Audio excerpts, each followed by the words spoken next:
Voilà, et maintenant, on passe en zone libre. C'est la France d'en haut qui se penche sur la France d'en bas par Franz-Olivier Gisbert.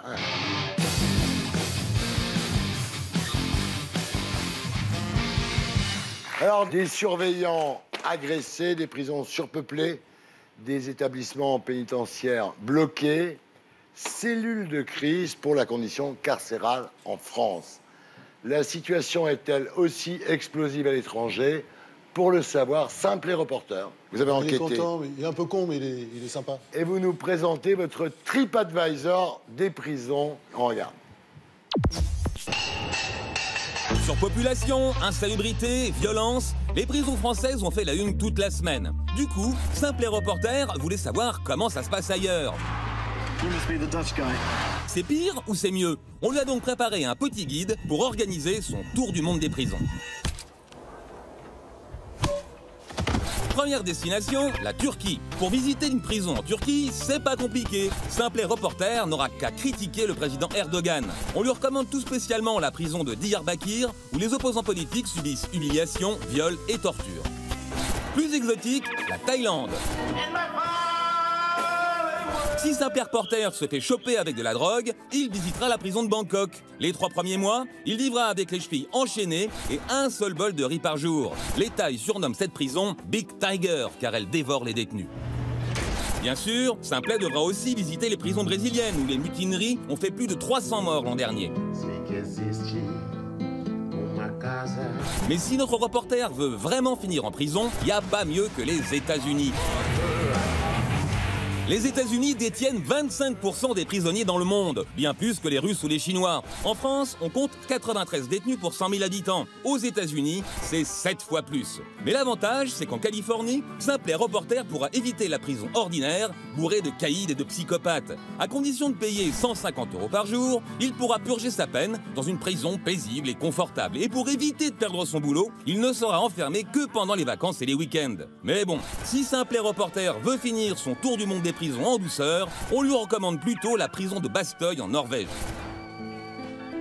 Les prisonniers habitent des maisons en bois sur une petite île où ils peuvent circuler librement. Et pourtant, les détenus n'ont pas envie d'y retourner, puisque le taux de récidive y est de 16% contre 61% dans les prisons françaises. Mais bon, ce n'est pas en transformant les maisons d'arrêt en clubs de vacances qu'on va régler le problème des prisons en France. Et voilà, merci Blaco, merci Franck. Alors, quel est le meilleur endroit dans le monde pour se faire foutre en prison? Bah, la Norvège, on vient de le voir, mais d'ailleurs tous les pays d'Europe du Nord, et d'ailleurs, ça va énerver Natacha, je suis désolé, mais l'Allemagne. L'Allemagne, parce qu'il y a énormément de places libres en Allemagne. Ils font tout mieux que les autres sur le plan économique et même sur le plan des prisons, parce que j'ai vu, pour 100 places, eux, ils ont 80 détenus. Nous, pour 100 places, on est numéro 2 derrière la Grèce, 119, nous c'est 113, avec, c'est à peu près au même niveau que l'Italie, que l'Espagne, que le Portugal. On est dans les mauvais élèves. C'est vrai, il y a pire. Il y a pire, il y a notamment les États-Unis où c'est l'horreur.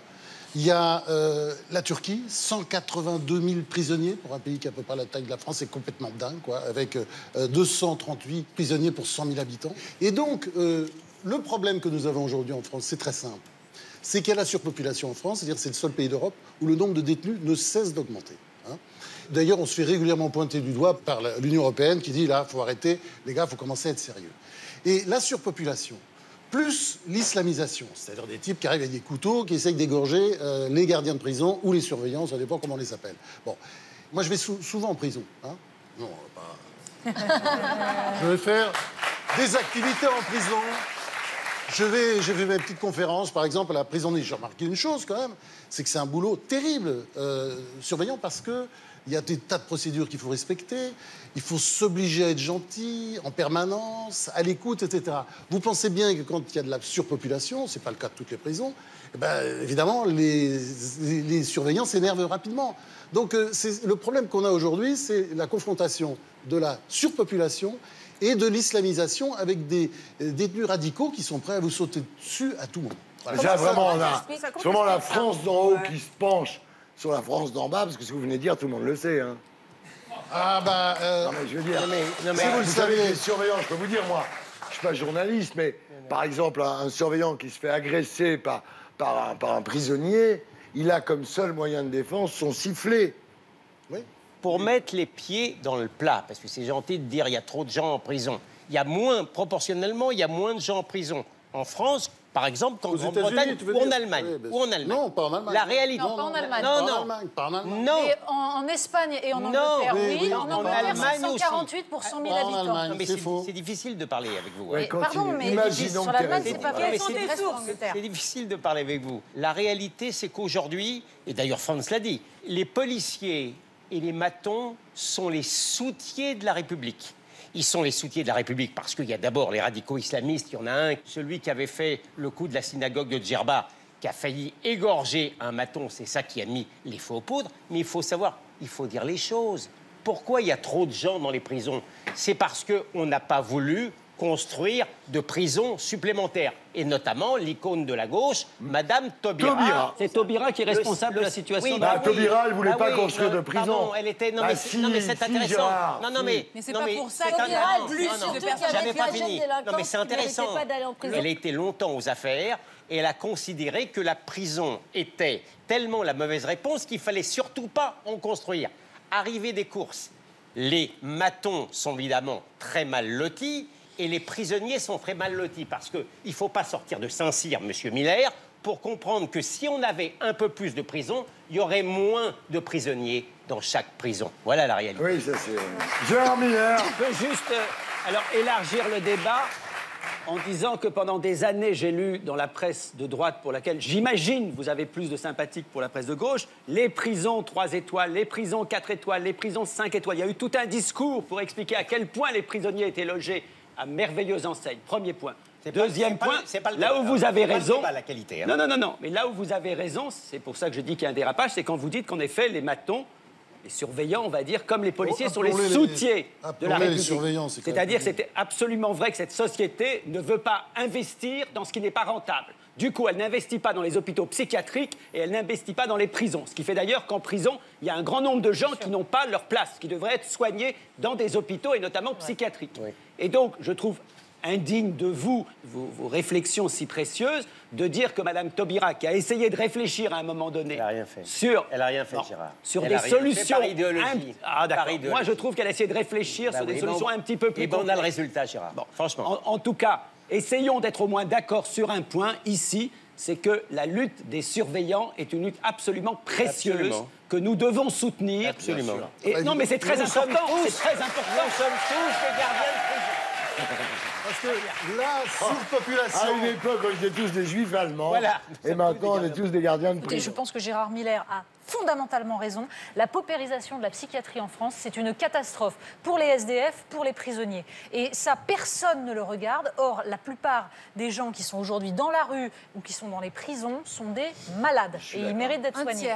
Deuxième chose, je pense que, en effet, construire des prisons pour éviter l'entassement. Vous savez que là, il y a une loi de 1875 qui prescrit qu'il doit y avoir un détenu par cellule. Donc déjà, le minimum, c'est de garantir ça. Ça éviterait de mettre ensemble des gens qui sont des petits délinquants et des gens qui sont des grands criminels. Il faut absolument réviser ça pour que les gens soient isolés, d'abord qu'ils aient une intimité, qu'ils vivent à peu près correctement, et puis qu'il n'y ait pas de porosité. Troisième point, la France a un budget de la justice qui est absolument scandaleux par rapport aux autres pays comparables. Le budget 2018 pour la justice augmente, mais on part de tellement loin que franchement, il y a un travail absolument énorme, donc il faudrait quand on voit par habitant, sur autre chose, et puis voilà, la justice, c'est quand même le minimum. La France, l'Allemagne, les autres pays pour les prisons, on est numéro 36 sur 50 selon la CEDH. Non mais Gérard Miller, la parole est à vous maintenant, oui. Je voudrais dire à mon voisin de gauche, que je prends non pas comme cible, mais dont je connais souvent les positions, que si simplement Google, Uber et tous ceux qui fraudent le fisc le payaient, on aurait tout d'un coup de l'argent qui pourrait servir et pour les hôpitaux et pour les prisons. La vérité m'oblige à vous dire, et je ne serai pas populaire chez les magistrats, que ça n'est pas seulement qu'une question de budget. Bien sûr. Que malheureusement, il y a des magistrats qui, pour des tas de raisons, on n'a pas le temps de... ne font pas leur boulot. Et donc, c'est pas qu'une question de pognon, Gérard. Et voilà.